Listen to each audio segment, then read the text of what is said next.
Lalla, den lille stjerne på himlen, var misundelig på mennesken på jorden. Jeg vil gerne føle, hvordan det er at være menneske, mumlede hun.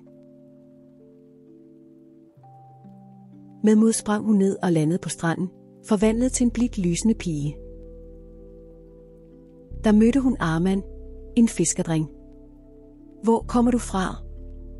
Hvorfor lyser du? Spurgte Arman undrende. Lalla fortalte ham om hendes ønske om at bo på jorden. Arman inviterede hende til at fiske, men Lalla blev chokeret. Havvandet er salt. Jeg foretrækker månelyset. Så pegede Arman på himlen. Se. Dine venner deroppe er stadig smukke. Du kan være nattevogter og holde øje med os derfra. Lalla indså, det er rigtigt. Jeg kan lyse op på dit hav og stadig være en stjerne.